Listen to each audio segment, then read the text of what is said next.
cuidou e cuida de mim, né, doutor Rafael? Bom dia, tudo bem? Muito prazer, viu? Bom dia, né? Saudades, viu? Obrigado pelo convite.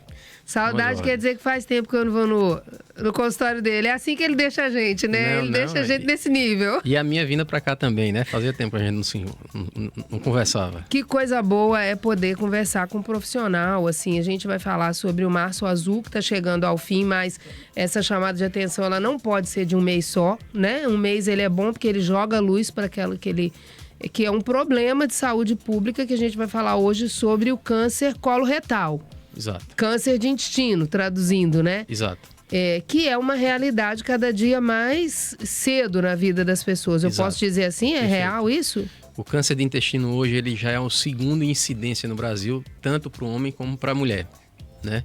Então chama atenção realmente o aumento de incidência e chama atenção o diagnóstico cada vez mais precoce desse câncer, né? Já vista o diagnóstico a gente tem visto em alguns formadores de opinião no Brasil, né? Então dá luz, né? A gente realmente focar cada vez mais no Março Azul.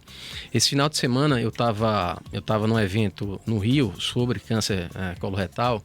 E a gente reencontrou um amigo que focou muito em medicina baseada em valor, né? Então ele fez muito curso de governança e ele deixou muito claro, assim, um estudo recente de como é importante iniciativas baseadas em campanhas, né?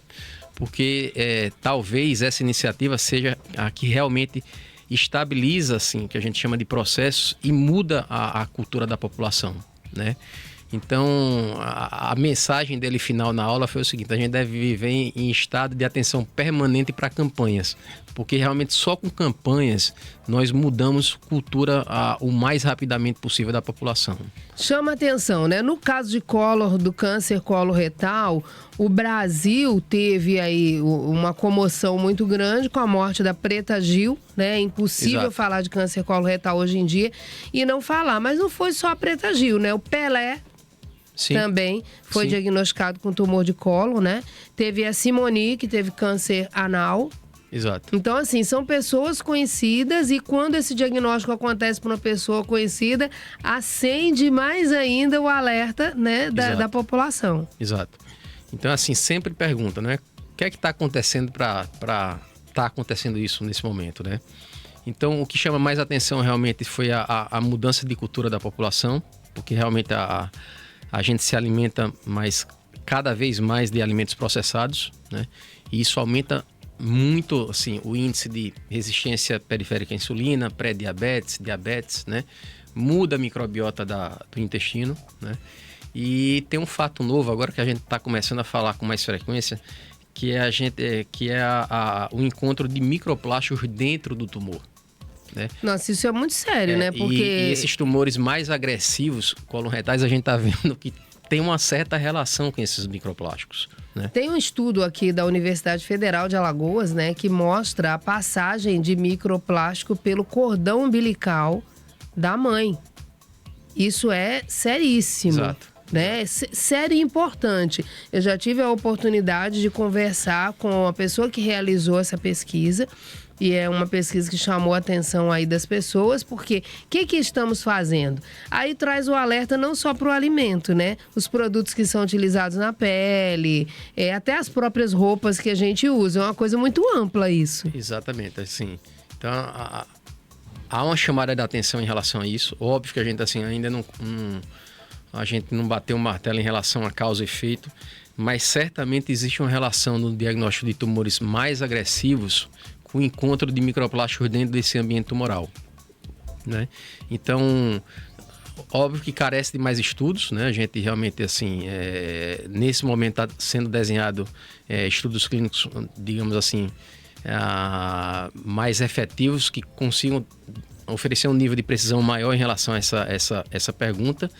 E eu acho que no futuro em breve a gente realmente vai ter que mudar de novo hábitos em relação à alimentação. Exemplo, né? Água mineral, né? Eu acho que talvez no futuro em breve a gente não vai ter mais água mineral com garrafinhas PET. né? Aí veja onde vai parar isso aí, né? Esse estudo e essas evidências que estão aparecendo, né? Algo bem Tanto é que você já vê água mineral, né, em garrafinhas de alumínio hoje. Você já vê água mineral em vidro, né, com mais frequência. Isso. A água mineral sendo colocada em vasos de vidro num restaurante, né, sem já tem um comportamento sendo mudado, né? Exatamente. Doutor Rafael, mas quando a gente fala aí é fato novo, viu, gente? A gente está conversando aqui já a partir de algo bem novo. Doutor Rafael chegou agora, esse final de semana desse congresso, exato, né? Exato. Desses estudos aí, da apresentação desses estudos. Isso é muito bom. Se a gente pensar, vai muito além. E o micro-ondas que a gente esquenta comida em casa no plástico? Perfeito, exatamente. Né? Seríssimo isso, né? Exato. Vai ter que haver uma mudança geral. Realmente o que chama a atenção, digamos assim, proporcionalmente falando, é realmente o nível de consumo de alimentos processados, né? Mais obesidade, mais sedentarismo, né? Preocupava muita gente, né? Realmente com a chegada das canetas, assim, vai ser uma grande plataforma para a gente atenuar esses índices, mas vai continuar esses índices de obesidade, de sedentarismo, né? Eles vão continuar e não tem jeito. A gente só muda isso com mudança de comportamento. A idade de diagnóstico tem sido mais, assim, pessoas mais novas diagnosticadas? Sim, cada vez mais novas. Assim, eu diria que hoje 20% está numa faixa menor que 55 anos. A colonoscopia ainda é muito importante? Demais, né? Então a gente, tanto a colonoscopia como o sangue oculto nas fezes, né? Então a gente realmente, definitivamente no mundo, começou a fazer a partir de 45 anos. Chama a atenção que países que não têm cultura endoscópica, como o Brasil ainda, a gente tem um índice de diagnóstico de câncer coloretal avançado ou metastático em torno de 60% a 70%, muito alto ainda, né? Nos Estados Unidos, com todo o dinheiro que eles têm ainda no mundo, né, eles ainda fazem esse diagnóstico em torno de 30%, 40% mais ou menos. E você vê como é importante a cultura da população, né? Japão, que tem uma cultura assim, já de pelo menos 50 anos de exames endoscópicos, esse índice cai para 25%, né? Ou seja, cultura, né? Quando você muda a cultura de uma população, você tem uma mudança dos números. Haja vista as campanhas que a gente fez para tabagismo no Brasil, que realmente trouxeram esses níveis de câncer de pulmão para os mais baixos em relação ao planeta. Aí quando você faz esse paralelo, gente, eu estou conversando aqui com o Dr. Rafael Torquato, ele é oncologista clínico, a gente está falando aqui a respeito da campanha Março Azul, que é a prevenção de câncer coloretal, câncer de intestino, esse aí que eu conheci bem de perto, né, Dr. Rafael? Bem de perto e em suas variedades aí, as suas variações, melhor dizendo. Infelizmente, viu, gente, eu não falo isso eu falo com a alegria do resultado final, mas com a alegria de ter passado por isso não, porque é bem difícil, não é fácil, a gente não deseja isso para absolutamente ninguém. Mas quando você faz o paralelo da campanha que foi feita para combater o tabagismo e o resultado disso no câncer de pulmão, a gente pode considerar que aquela salsicha que muita gente está comendo agora no café da manhã, aquele presunto, esses alimentos ultraprocessados, eles estão para o câncer coloretal, assim como o tabagismo está para o pulmão? Sem dúvida, né?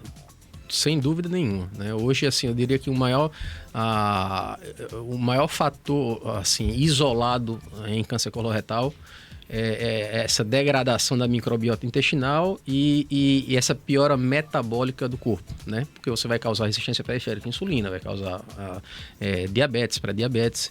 E esse ambiente inflamatório no corpo também, ele diminui a capacidade do sistema imune de reconhecer um câncer e de, eventualmente, enfrentar um câncer no início, né? Então, o corpo ele tem uma capacidade imensa de combater esses cânceres ou esses tumores benignos no momento inicial, né? Então, e ele fica monitorizando o corpo, né? Então, você perde essas capacidades inerentes ao sistema imune que a gente tem habitualmente, né? Então, é um conjunto de coisas. É um estado mais inflamatório, é uma mudança de microbiota e é realmente assim patologias associadas como diabetes. E a gente está falando de causa e diagnóstico, né? Causa e diagnóstico. As causas bastante comportamentais aí, que é o que propiciam isso.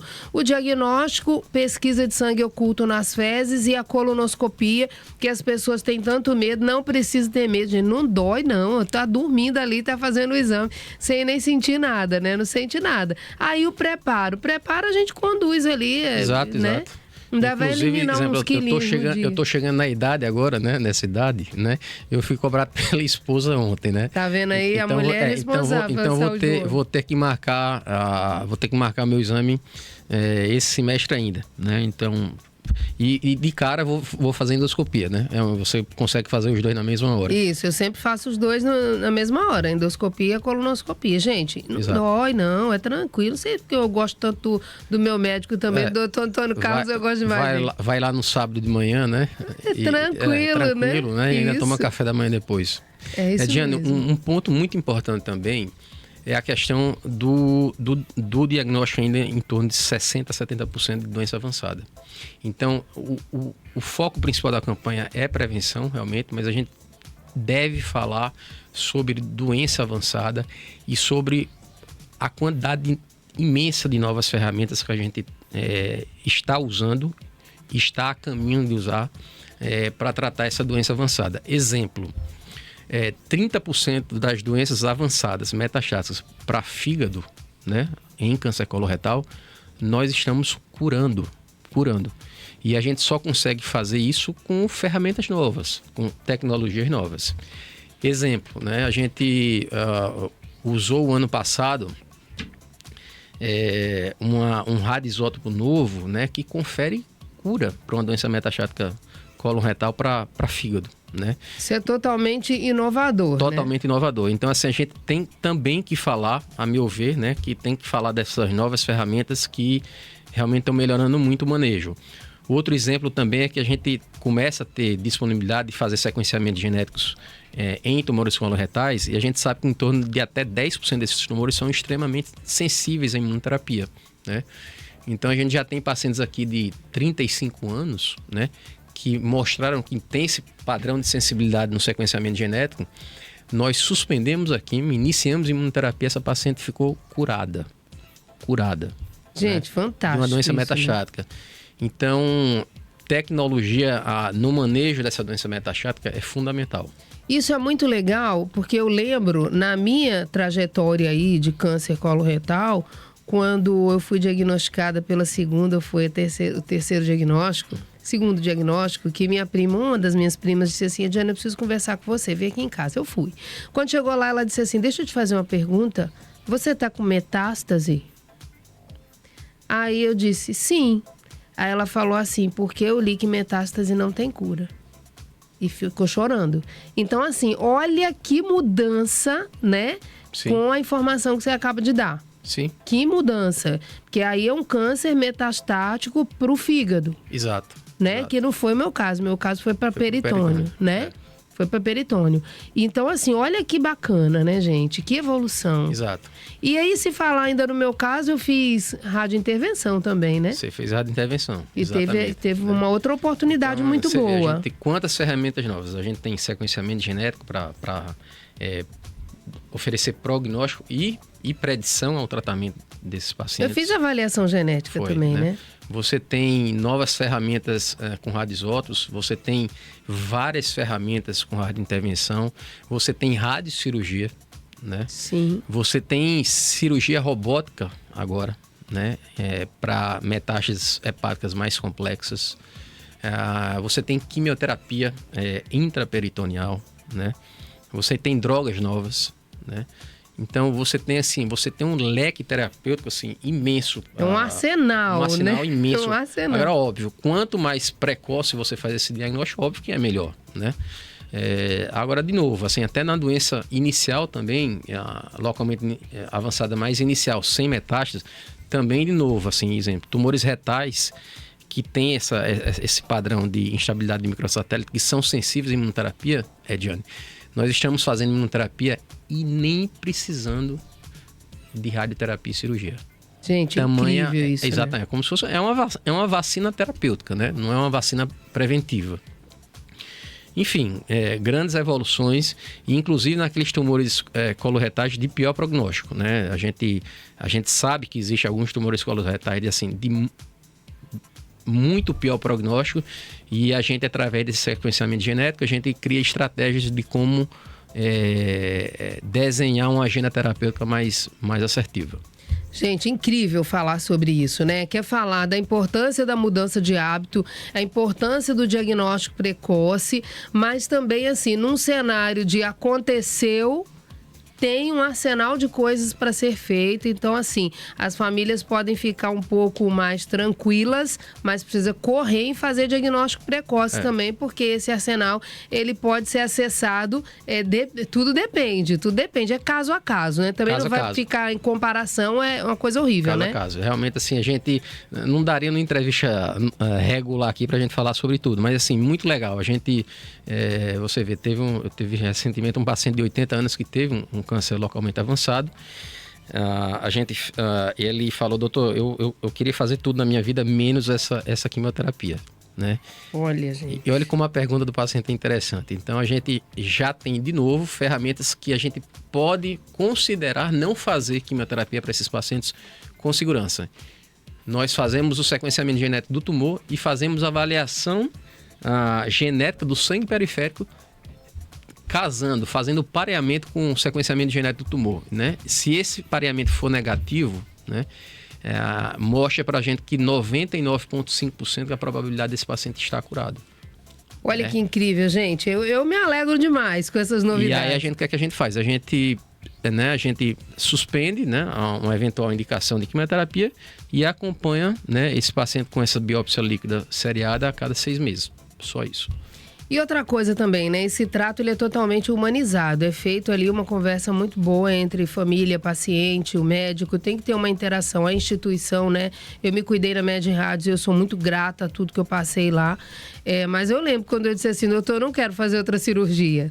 Tem uma outra possibilidade. Isso é muito bom, né? A cultura, eu diria que a cultura não é brasileira, é latina, é de jogar quase 100% a responsabilidade, né, em cima do médico. Não no mau sentido, é cultural mesmo. Doutor, se fosse com seu pai, né? Mas o lado bom disso tudo é que eu vejo uma mudança cultural da população, né? Eu acho que os pacientes, eles são mais partícipes na decisão hoje em dia, né? Eles desejam realmente intervenções que ofereçam melhor qualidade de vida, porque não adianta só curar. Às vezes você cura, mas sequela, né? Isso. Então, eles querem agora uma fórmula que ofereça qualidade de vida junto com a cura, né?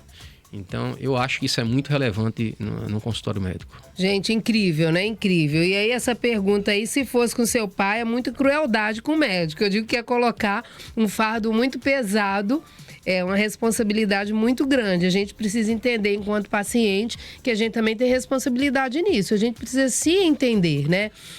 Eu vou buscar... A cura vem com várias vertentes ali, né? Envolvidas.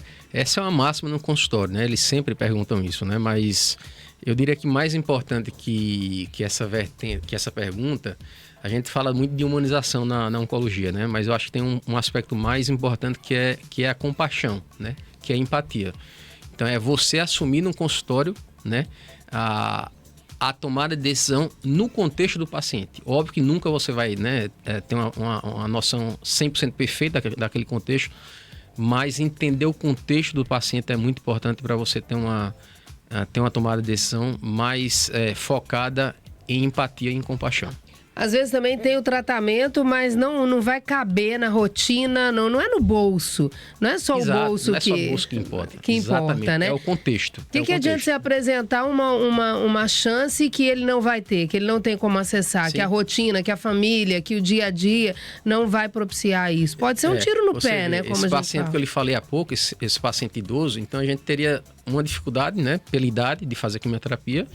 E a segunda, esse paciente mora numa fazenda a 30 quilômetros de Arapiraca, né? Então a gente teria uma dificuldade dupla aí, né? Não só pelo aspecto da idade, mas principalmente pelo aspecto da logística, né? Esse paciente teria que sair de Arapiraca, de um sítio a 30 ou 40 quilômetros de Arapiraca, e se deslocar para Maceió a cada 15 dias. né? Aí e a gente tudo, acabou realmente assim, não precisando fazer isso.